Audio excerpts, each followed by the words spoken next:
नाम बिना धिग धिग नर नारी, नाम बिना धिक धिक नर नारी।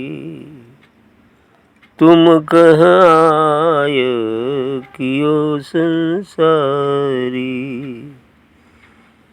तुम कह आय कियो संसारी। नाम बिना धिक धिक नर नारी, तुम कह आय कियो संसारी। धिक वह रसना धिक वह ज्ञाना, आत्म राम नहीं पहचाना।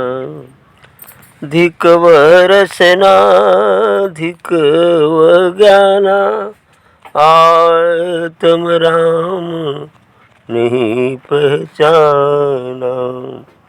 गर्भ मुचि मुच भई किन बंझा, मुख शूकर श्वान फिरे गुलमुंजा।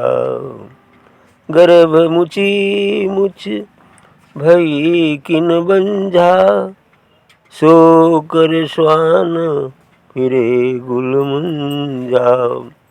जहि कुल पुत्र न भक्त विचारी, विधवा काहे न भई व नारी।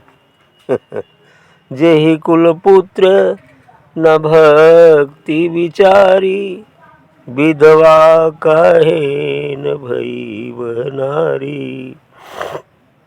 गनिका पुत्र पिता का सो कहीं, बिन गुरु चेला ज्ञान न लहीं।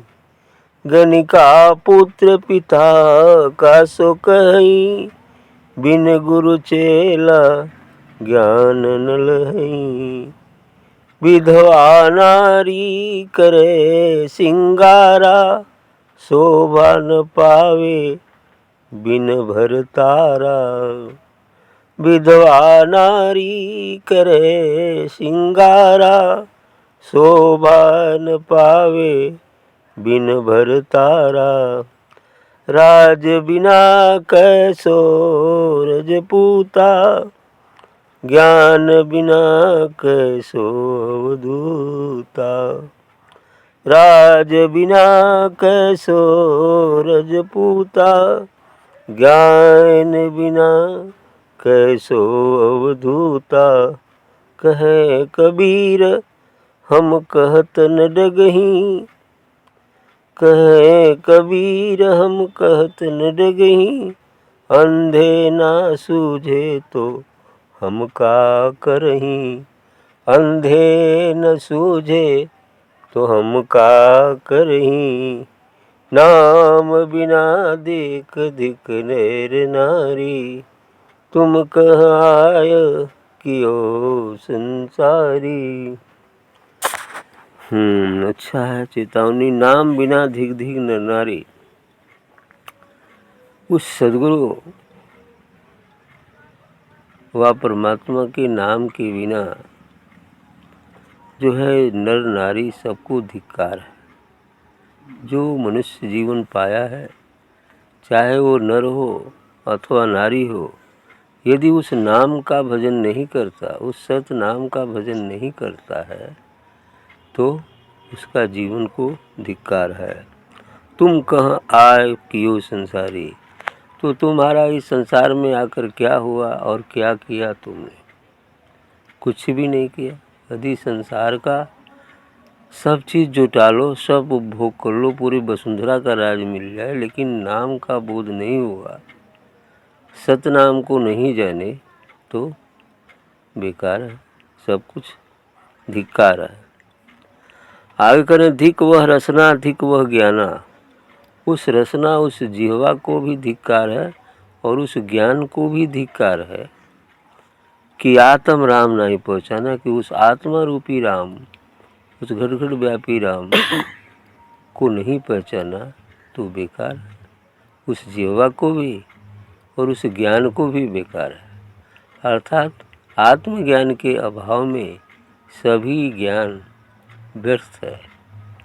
सांसारिक दृष्टिकोण से कुछ कामयाब हो सकता है, लेकिन आध्यात्मिक दृष्टिकोण से तो व्यर्थ ही हो गया। तो इसलिए कह रहे हैं भाई, चारों वेदों का ज्ञान प्राप्त कर लो, सभी श्रुतियों का ज्ञान प्राप्त कर लो, है ना, सभी पुराण को पढ़ लो, लेकिन ज्ञान नहीं हुआ, आत्म ज्ञान नहीं हुआ, तो सब बेकार है। विवेकानंद ने भी इसको एक लाइन में काटा था कि यथा करस चंदन भार भाई, भारत से वित्ता न तु चंदने न, कि जैसे गधे के ऊपर चंदन की लकड़ी लाद दिया जाए तो वो बोझ को तो समझता है, लेकिन उसकी शीतलता को, उसकी खुशबू को वो नहीं समझ पाता है। उसी प्रकार चारों वेद, 18 पुराण, 6 शास्त्र सब कंठस्थ हो जाए, लेकिन आत्मज्ञान न हो तो सब बेकार है। वही लकड़ी का बोझा कपारे पे लेकर ढोना है, ऐसे ही होता है। इसलिए इन्होंने कहा कि दिग रसना दिग वो ज्ञाना, उस जीवा को भी धिक्कार है और उस ज्ञान को भी धिक्कार है जिसमें आत्मा राम को नहीं पहचाना, आत्मा व परमात्मा उस सत्य नाम को नहीं पहचाना, उस नाम को नहीं पहचाना, तो बेकार है जीवन। गर्भ सुचि मुछ भई किन बंझा, गर्भ मुचि मुछ भई किन बंझा, मुकर स्वान फिरे गुलमंजा। गर्भ मुचि मुछ भई किन बंझा, मैंने वो गर्भ में बार बार पढ़ता रहता है, ऐसा व्यक्ति बार बार गर्भ में पढ़ता है। गर्भ मुचि सुचि मुछ भई किन बंझा, लेकिन फिर भी कुछ भी नहीं हुआ। मुँह कर स्वान फिरो गुलमंजा, और वह सूकर स्वान, वह सूअर तथा कुत्ते के जोनियों में भी बार बार भटकता रहता है। यदि वह विषय वासनाओं में ही आसक्त है, भक्ति भजन सत्संग नहीं करता है, तो क्या होगा? वही दशा होगी। संसार में भले वो मान सम्मान प्राप्त कर ले, धन वैभव बटोर ले, लेकिन ईश्वरीय दृष्टिकोण से, आध्यात्मिक दृष्टिकोण से तो वो कुछ भी नहीं है। वही है तो वही तिर्यक जोनियों में जाएगा। सूकर कुकर जोनियाँ रखी हैं भोगने के लिए, और भी जोनियाँ 84 लाख। जेहि कुल पुत्र ना भक्ति विचारी, विधवा काहे न भई वह नारी। करें जिस कुल में यदि पुत्र भक्ति की तरफ नहीं चलता है, तो विधवा काहे न भई, तो वह नारी जो उस पुत्र को जन्म देती है वो विधवा क्यों नहीं हो गई? विधवा काहे न भई वह नारी, तो विधवा ही क्यों नहीं हो गई कि वो ऐसा पुत्र ही न पैदा करे जो भक्ति की तरफ नहीं चलता है। कबीर साहब ने कहा कि जिस कुल में यदि एक भी भक्त निकल जाता है तो वह 100 पीढ़ियों को तार देता है। कबीर साहब ने कहा पिछली पीढ़ियों को भी तार देगा, क्योंकि उसका प्रभाव होता है, उसके प्रभाव से सब शांत हो जाते हैं। ऐसा ही कहा है।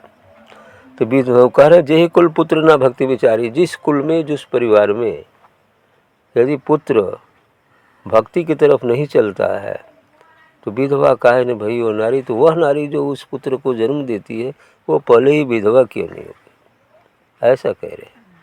अर्थात पुत्र का जन्म ही नहीं होता। गणिका पुत्र पिता का सो कही, बिन गुरु चेला ज्ञान न लही। यदि गणिका का पुत्र हो, जो नाच गाने करती हैं, वेश्याएँ होती हैं, जिसको वेश्या कहते हैं, उन्हें गणिका भी कहा जाता है। तो गणिका पुत्र पिता का सो कही, कि यदि गणिका को पुत्र पैदा हो जाए, वेश्या को पुत्र पैदा हो जाए, तो उसको वो किसको पिता कहेगा? क्योंकि तमाम लोग उसके यहाँ आते जाते हैं, तो किसको वो पिता कहेगा? यह भी एक बात है। सही बात है कि गणिका पुत्र पिता का सो कही, कि गणिका का पुत्र पिता किसको कहेगा? बिन गुरु चेला ज्ञान न लही। उसी प्रकार बिना गुरु के चेला कैसे ज्ञान प्राप्त करेगा? तो गुरु का होना तो लाजमी है। जब तक गुरु नहीं है तब तक कैसे ज्ञान प्राप्त होगा? वो उसी प्रकार से हो जाएगा कि वेश्या का पुत्र किसको पिता कहेगा, ऐसी ही चीज़ हो जाएगा। बिन गुरु चेला ज्ञान न लहे, कि बिना गुरु के कोई शिष्य ज्ञान नहीं प्राप्त कर सकता है। आगे फिर कह रहे वो व्यर्थ है। विधवा नारी करे सिंगारा, यदि जिसका पति मर गया हो, जो विधवा स्त्री, यदि वो 16 श्रृंगार करे तो शोभा न पावे बिन भरतारा, तो उसको कोई शोभा नहीं देगा बिना भरतार के, बिना पति के। उसका 16 श्रृंगार बेकार। क्या जरूरत है 16 श्रृंगार करने की? अर्थात बिना गुरु के मन चाहे सभी विद्याओं को प्राप्त कर लो और आत्मज्ञान न हो तो बेकार है। यही बात है। संपूर्ण ज्ञान वही का न, 7 स्वर्ग अपवर्ग सुख धरी तुला एक अंग, ताहि न तुल ही सकल मिली, जो सुख लव सत्संग। इतनी महत्ता है कि पल मात्र का सत्संग का फल 7 स्वर्ग और अपवर्ग का सुख यदि एक तुला पर रख दिया जाए, एक पलड़े पर, तो एक पल का सत्संग भी भारी पड़ जाता है। इसलिए कह रहे हैं कि विधवा नारी करे सिंगारा, शोभा न पावे बिन भरतारा। यदि विधवा नारी श्रृंगार कर लेती है तो वो शोभा नहीं पाएगी बिना भरतार के। उसी प्रकार शिष्य बिना गुरु के, कोई भी बिना गुरु के यदि कुल ज्ञान प्राप्त कर ले, वेद शास्त्र रामायण पुराण गीता बाइबल रट के याद कर ले, और पते नहीं है कि गुरु के कौन है, तो कैसे ज्ञान प्राप्त करेगा? बात ये है। तो किताबों में तो संतों की बातों को लिपिबद्ध किया गया, जो एक इशारा बताती है कि ऐसा है। अब इशारा बताने वाला तो, उसका भेद बताने वाला तो गुरु ही होता है ना। गुरु ही भेद बताएगा कि इसका क्या मतलब है, और उस बताए मार्ग पर चलेंगे तो पहुँचेंगे। राज बिना कैसो रजपूता, अज्ञान बिना कैसो धूता। फिर कहें कि यदि राजा न हो, राज्य न हो, तो राजपूत कैसा, राज का पुत्र कैसा, राजपुत्र। राज न हो उसका तो राजपूत कैसा हो गया।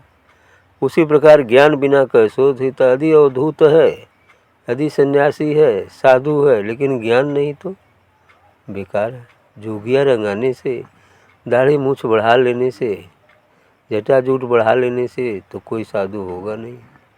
साधु तो ज्ञान प्राप्ति के बाद साधु होता है। वस्त्र चाहे जो कुछ पहने, चाहे जैसे वो रहे, उससे कोई दिक्कत नहीं है। ये तो बाहरी दिखावा है, बाहरी आवरण है। असली चीज़ आवरण, असली ज्ञान तो अंदर में है। इसलिए करें कि ज्ञान बिना कैसे अवधूता, ज्ञान के बिना वो अवधूत कैसा, वो साधु कैसा। कहें कबीर हम कहत न डगही, अंधे ना सूझे तो हम क्या करें। कह कबीर साहब कहते हैं मैं कहने से तो रुकूंगा नहीं, डिगूंगा नहीं, लेकिन यदि अंधा इसको समझे ही नहीं तो मैं क्या करूं। तो वही बात कि कहने से तो संत चुकता नहीं है। यदि कोई उसे न समझे तो उसका क्या दोष है, वो तो कहते ही फिरेगा। अब उसी में समझने वाला जो समझ लेगा वो चल देगा, जो नहीं समझा तो जो जहाँ है वहाँ है। लेकिन वही कह रहे कहें कबीर हम कहबे करब, यदि मनबे न करबा तो हम करबे का करब, है ना। वो कहे का काम है, कह रहे हैं। अब कोई मानी तो ठीक, ना मानी तो वो ठीक, है ना। ऐसी स्थिति है कि कहें कबीर हम कहत न डिगही, कि हम कहने से तो डिगेंगे नहीं, चौकेंगे नहीं, लेकिन अंधे ना सूझे तो हम क्या करें। यदि अंधा को यदि दिखलाई नहीं देता है तो मैं क्या करूं। ऐसी बात, अच्छा बात है।